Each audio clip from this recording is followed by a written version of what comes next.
अस्सलाम वालेकुम dear students, how are you. उम्मीद है कि सब खैरियत से होंगे। आज हम 10th क्लास को स्टार्ट करने लगे हैं। तो 10th क्लास का ये पहला लेक्चर है और इसमें हम बताएंगे कि किस तरह से हम इस लेक्चर्स को डिलीवर करेंगे। तो सबसे पहले मैं ये बात वाज़ेह करता जाऊँ बेटा कि हमारे पास जो भी टॉपिक होगा हम उसको एक्सप्लेन करेंगे वन बाय वन टॉपिक्स, फिर उसकी एक्सरसाइज एंड अदर एल्स, ये सारी चीज़ें हमने उसको डिस्क्राइब करनी है। आज का जो हमारा पहला टॉपिक है, यूनिट का नेम है simple harmonic motion and the waves. Simple harmonic motion में हमारे पास, अगर मैं सिर्फ वेव्स के हवाले से बात करूं तो what is a wave, wave किसे कहते हैं, वेव क्या होती हैं, इसके हवाले से बात करते हैं। तो बेटा आप लोगों ने कभी देखा होगा कि समंदर के किनारे बहुत सारी लहरें जो होती हैं उसकी वो किनारों की तरफ आ रही होती हैं। इसी तरह से आप अगर किसी नदी नाला या किसी दरिया के किनारे बैठे हुए हैं और आप उसके अंदर कोई पत्थर वगैरह फेंकते हैं तो what will happen, you can see a wave is produced and move toward the edge of the rivers, edge of the pond, edge of the tub। आप घर में भी बैठे एक एक्सपेरिमेंट कर सकते हैं कि सिंपल एक टब पानी का जो भरा हुआ है उसके अंदर जो है वो पेंसिल की मदद से वेव्स को प्रोड्यूस कर सकते हैं। तो ये जो लहरें हैं जो पानी की तरफ से, पानी के अंदर प्रोड्यूस होने के बाद किनारों की तरफ मूव करती हैं, दैट इज़ कॉल्ड वेव्स। यहाँ पे आप देख सकते हैं कि ये एक छोटी सी एग्जांपल दी है स्पाइडर की, कि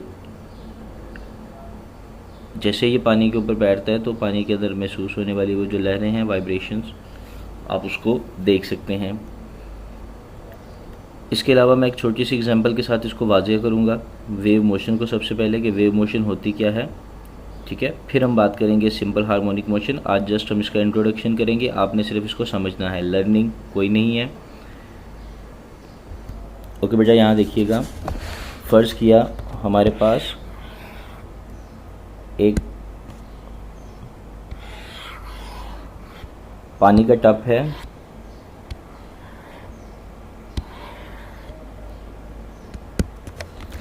जिसके अंदर मैंने कुछ वेव्स प्रोड्यूस करनी है। लेट्स सी,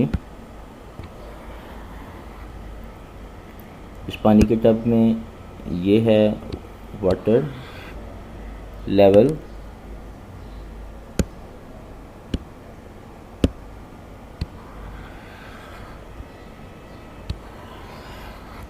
ये पानी की सतह है जो मैंने यहाँ पे शो करवाई है। अब हम क्या करते हैं, एक पेंसिल लेते हैं और उस पेंसिल की मदद से इसके अंदर वेव प्रोड्यूस करना शुरू करते हैं। जैसे मैं पानी को इसके अंदर डिप करूँगा, व्हाट विल हैपन, आप देखेंगे कि यहाँ पे कुछ वेव्स टुवर्ड्स द एज, किनारे की तरफ मूव करती हुई नज़र आएंगी, ठीक है। ये जो वेव्स किनारे की तरफ जाती हुई आपको नज़र आ रही हैं बेटे, ये क्या चीज़ें हैं और ये कैसे प्रोड्यूस हुई। देखने वाले तो ये कहते हैं कि ये पानी जो है वो किनारे की तरफ मूव कर रहा है, लेकिन रियल में ऐसा नहीं है। ये पानी जो है वो किनारे की तरफ मूव नहीं कर रहा, बल्कि ऐसा है कि यहाँ पे हम जो डिस्टर्बेंस प्रोड्यूस कर रहे हैं वो ट्रांसफ़र हो रही है। वो क्या डिस्टर्बेंस है, चलिए उसको वाज़ेह करते हैं। हम सपोज़ करते हैं कि हमारे पास यहाँ पर चंद मॉलिक्यूल्स हैं, जिसको मैंने एक लाइन की सूरत में यहाँ पे दिखाया हुआ है, और मैंने पेंसिल की मदद से इस एक मॉलिक्यूल को डिस्टर्ब किया। जैसे ये मॉलिक्यूल नीचे आएगा, क्योंकि ये सारे एक दूसरे के साथ इंटर मॉलिक्यूलर फोर्स के साथ अटैच हैं, तो डेफिनेटली दूसरा मॉलिक्यूल भी साथ ही आएगा, तीसरा भी, चौथा भी, पांचवा भी। तो इसकी फॉर्म कुछ इस तरह से बन जाएगी। जैसे इस पेंसिल को मैं अपवर्ड उठाऊँगा तो फिर ये जो मॉलिक्यूल नीचे आया हुआ है ये अचानक से ऊपर की तरफ मूव करेगा, क्योंकि मैंने इसको प्रेस किया था। अब जैसे मैं इसको रिलीज़ करूँगा फोर्स को, तो ये दोबारा अपवर्ड मूव होगा, और इस तरह से पानी के ऊपर ये वेव्स बनती हैं। और इस वेव्स में अगर देखा जाए तो हर मॉलिक्यूल क्या करता है, मैं यहाँ पे इसको वाज़ेह करना चाहूँगा। लेट्स सी, ये वेव है मेरे पास।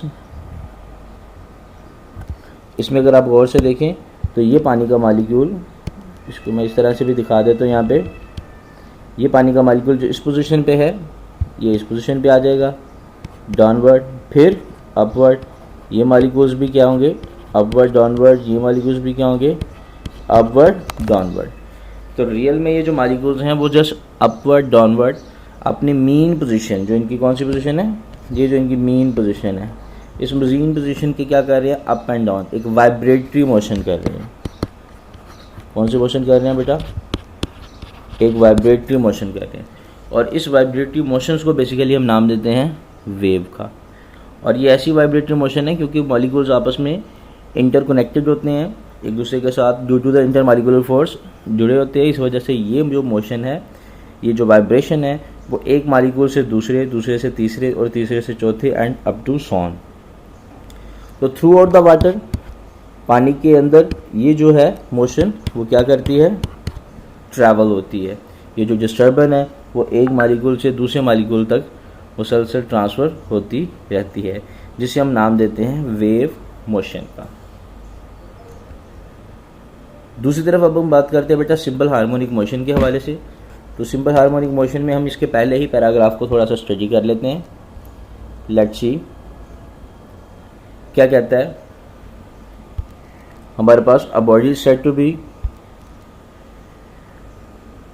Vibrating if it move back and forth or to and from. अगर एक बॉडी क्या करता हो, बैक एंड फोर्थ या टू एंड फ्रॉम मूव करता हो, तो हम उसकी मोशन को किसका नाम देते हैं बेटा, वाइब्रेटरी मोशन का नाम देते हैं। और ऐसी मोशन को हम नाम देते हैं another term the vibrating body is called the oscillation. और ऐसी ही वाइब्रेटरी मोशन को हम किसका नाम देते हैं, एक और नाम भी देते हैं, उसे हम नाम देते हैं जी किसका, ऑसिलेशन का। तो यहाँ पे हम ऑसिलेशन को भी वाज़ेह कर रहे हैं। तो ये हमारे पास ऑसिलेशन है, ठीक है। यहाँ पे जी a special kind of the vibration और the oscillatory motion is called the simple harmonic motion. और यही ख़ास जो वाइब्रेटरी मोशन की जो टाइप्स है, इसकी जो स्टडी है, उसे हम नाम देते हैं सिंपल हार्मोनिक मोशन का। तो ये थी बेटा simple harmonic motion and the vibratory motion और इसका इंट्रोडक्शन, जो कि आज के लिए काफ़ी है। उम्मीद है कि आपको पसंद आया होगा, समझ आई होगी वेव्स होती क्या हैं, किस तरह से प्रोड्यूस होती हैं और किस तरह से एक जगह से दूसरी जगह ट्रैवल होती हैं। तो इसके अलावा जो हम इसके करैक्टरिस्टिक्स और इसकी टाइप्स ऑफ वेव्स, इसकी जो डिमोन्स्ट्रेट्स हैं, इसकी जो प्रॉपर्टीज़ हैं, ठीक है, ये सारी बातें हम इंशाल्लाह नेक्स्ट लेक्चर में स्टडी करेंगे। आज के लिए इनफ फॉर यू। ओके, अल्लाह हाफिज़, अपना ख्याल रखिएगा।